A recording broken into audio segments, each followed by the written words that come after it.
Lewis Goodall literally wants the state to steal 100% of your money when you die to prevent your children from getting any of it.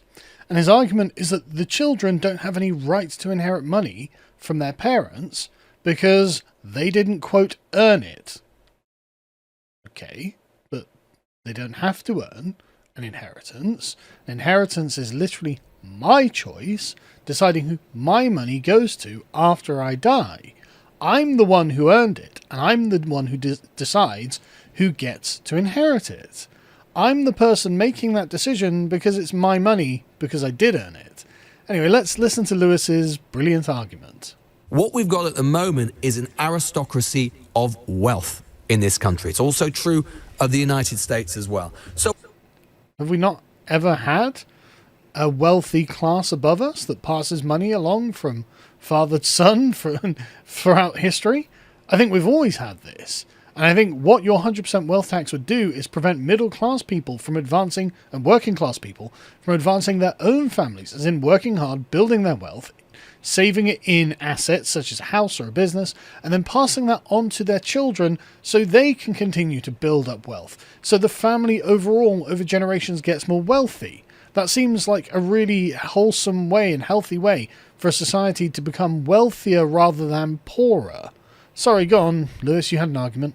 what I would do, and I wouldn't be opposed to, by the way, I wouldn't be opposed to 100% inheritance tax.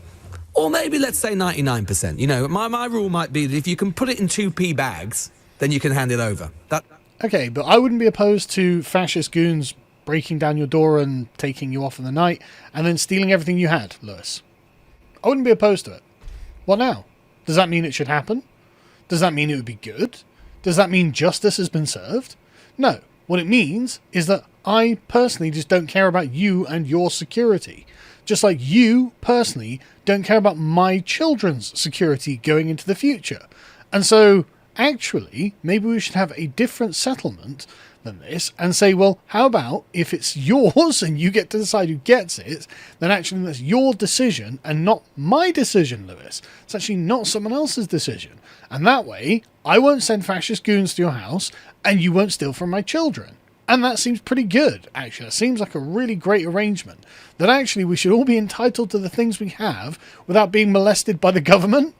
And yet, here you are arguing that my lineage is molested by the state because you have a problem with me earning something and then giving it to someone of my choosing. That's very peculiar. That's fine. 99, 95%. I'm being provocative, but you see what I mean. I would not be against a far higher rate of inheritance tax than we have. Well, I would. I don't stand to inherit really anything from my parents, and that's fine. They both came from very humble origins. They worked very hard their entire lives. They've got a kind of nice lower middle class existence. They own a house that I'll have to sell, split it with my sister, and then get taxed like 30% on or something. And so, you know, I might get a little bit of money, but I don't need money. I'm doing quite well, so it's fine. For me, there's no investment in inheritance or inheritance tax. I just found it immoral on the face of it, that a person can work their whole lives, have, I know, so many taxes. Every goddamn thing you do is taxed and taxed and taxed. And then when you want to buy something, tax. And then it's literally property taxes. It's like, I can't even list the number of taxes that we have to pay in this goddamn country, right? And then at the end of it, when you're like, right, okay, I've got like 30% left of what I had, I may as well save some of it for a rainy day or invest it in something. Lewis is like, yeah, you know what? I want the state to come along and take that too. And it's like, nope, I hate it. I hate everything about it.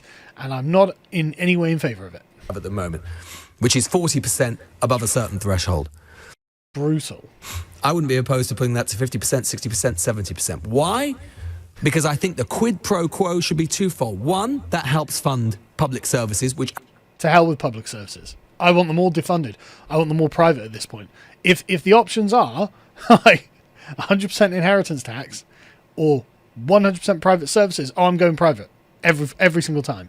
Those lazy gits who you're going to complain about in a minute, who don't actually work and don't actually pay their way, they can go without.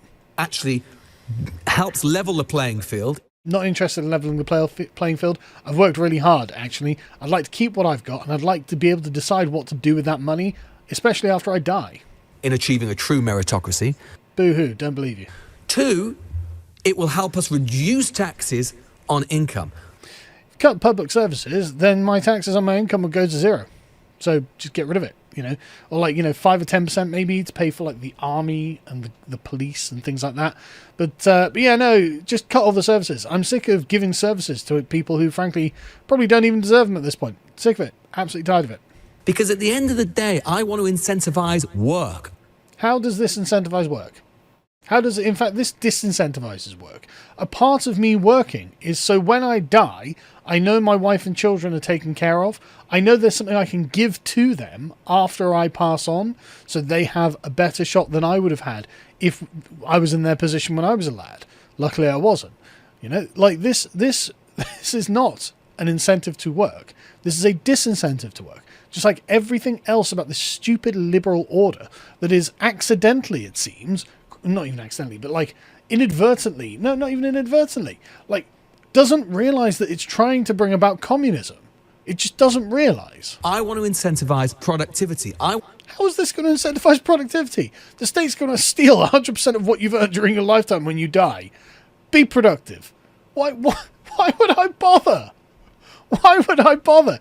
Especially when you've got people like Sam here pointing out, why would I bother? Especially when, if you actually break the numbers down, as Sam has done here, basically there's just no point actually earning money if you're earning below about 100 grand a year per household. But there's just no point. So you've got two parents on 50k, take-home pay is 79 grand. After childcare and rent, they're left with 24,000. A family on benefits renting the same house would clear 30 grand after rent with no need for childcare. You are better off on benefits than on a household income of 100 grand. Unbelievable. And that's, of course, because of taxes, right? That's, again, look, on 100k, your take-home pay is 80 grand nearly. And then you've got everything else to pay for out of that. And you're left with 24k a year. Between two people, it's 12 grand a year they're actually making after the things they have to pay for. That is crazy, isn't it? And yet Lewis is like, yeah, so I want to encourage productivity by stealing any of that money. Out of this 24 grand, if you manage to put a few grand aside, and then at the end of, when you both finally pop your clogs, you've got, 30 grand maybe, after however many years of saving. And Lewis is just saying, yeah, well, the government should take all that. It's like, are you mental? Are you mental? That doesn't incentivize anything. I want to incentivize people to get up off their backsides and do more. How does this work, Lewis? Like, that obviously doesn't incentivize people to do more. What would incentivize people to do more is cutting benefits, right?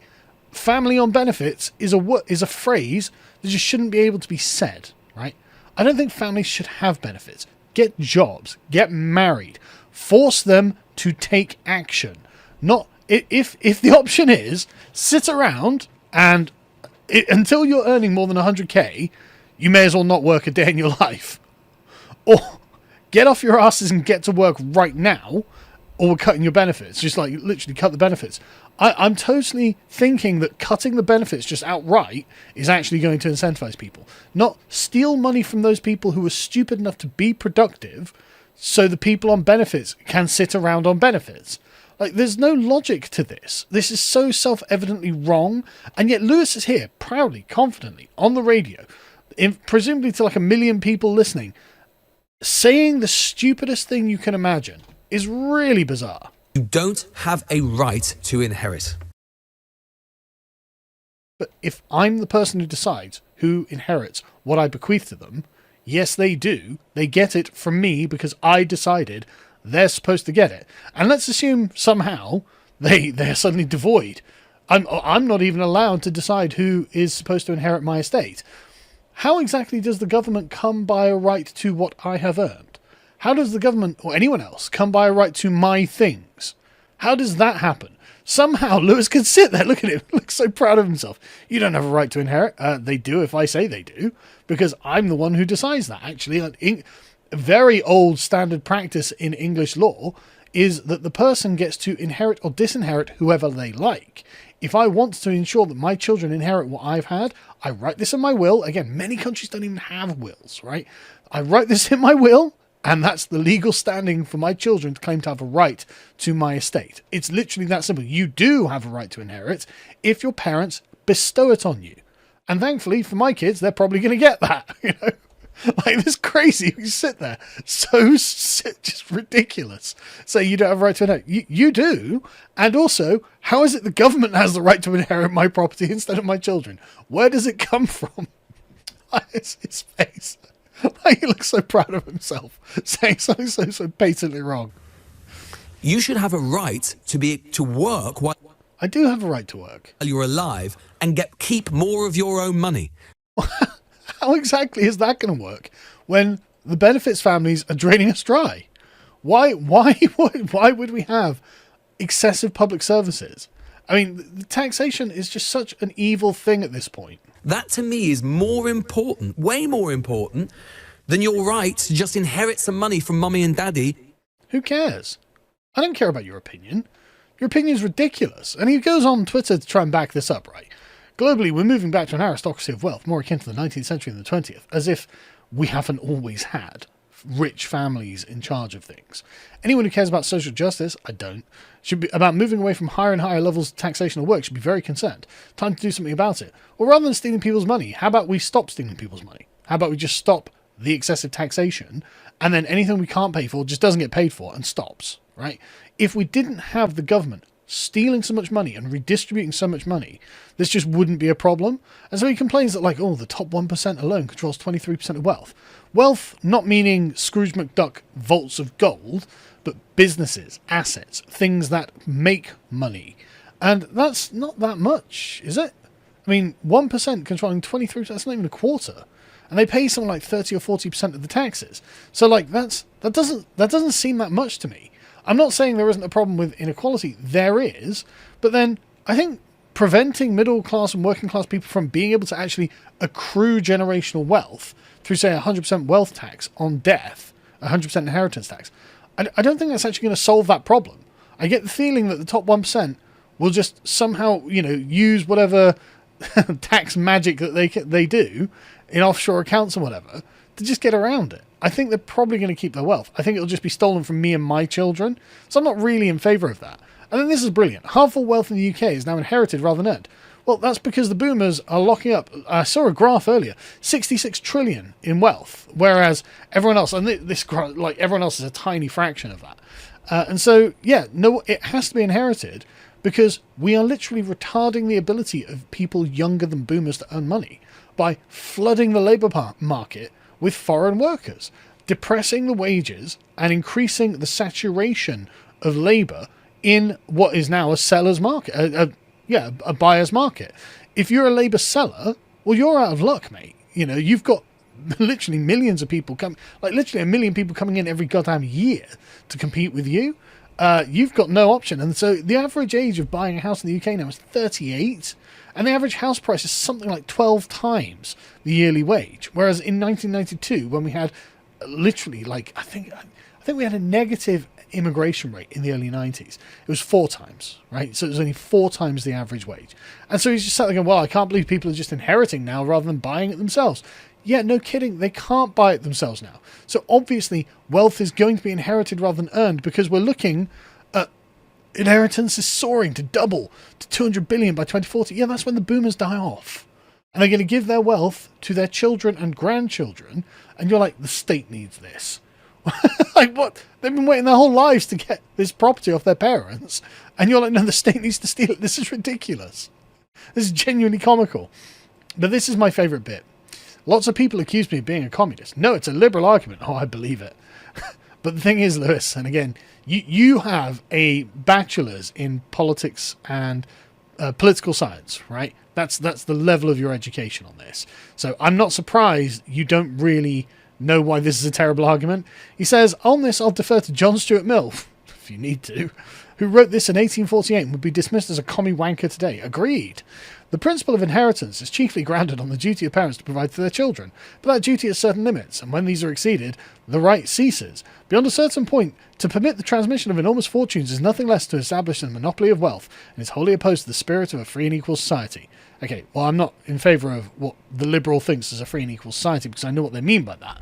But this is not really a John Stuart Mill quote. I couldn't find it anywhere on the internet, let alone in any of his work.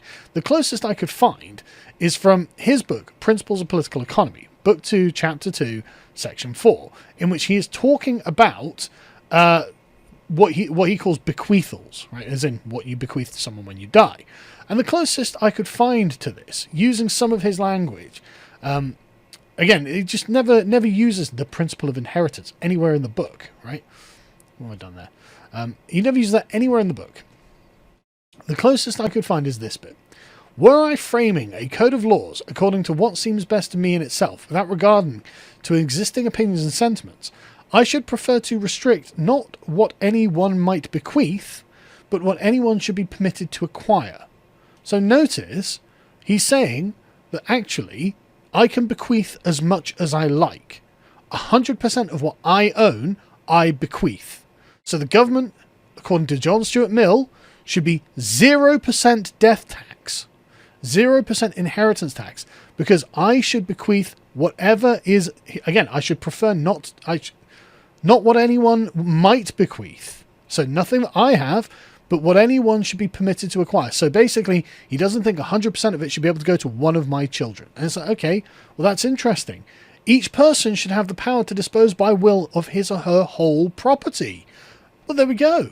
John Stuart Mill, Lewis, doesn't agree with you, but I don't think you've read this. I don't think you've spent any amount of time really researching this. I think what this is someone else's summary, a clipped summary, of what John Stuart Mill actually said, right? But if you actually look at what is actually written in this particular book, I mean, you cite 1848, right? So and this was published in 1848. So I assume you think that comes from this, but he's not saying that. He thinks that it should just be that people who are bequeathing property, fine, they should bequeath their whole property, but not lavish it enriching one individual beyond a certain maximum, which should be fixed sufficiently to afford means of comfortable independence. It's like, okay, well, look, right? John Stuart Mill is not saying what you think he's saying, Lewis, but also, I don't care, this is just his opinion. This isn't a rational argument. He's just saying, what I think would be nice is if you did this and not the other thing. It's like, okay, I don't care. If I want to give my property to someone when I'm dead, then that's my will, and there we go. I don't care what John Stuart Mill's opinion on it is. I don't care. Like, it's just not, it doesn't bother me at all. This isn't even an argument. This is just his opinion, and you haven't laid out a series of logical principles, logical premises from which we can rationally derive this conclusion. There's nothing in it here, man. You are being a complete fraud, frankly, by presenting this as if it's an intellectual argument. It's not. There's nothing here. But moreover, who do you think this is going to go to, even if you do? Like, this is from 2018, so it's a little bit out of date, but it's probably not so terribly dissimilar. Estimated difference in total household wealth compared with white British by ethnicity of the household head when controlling for other factors.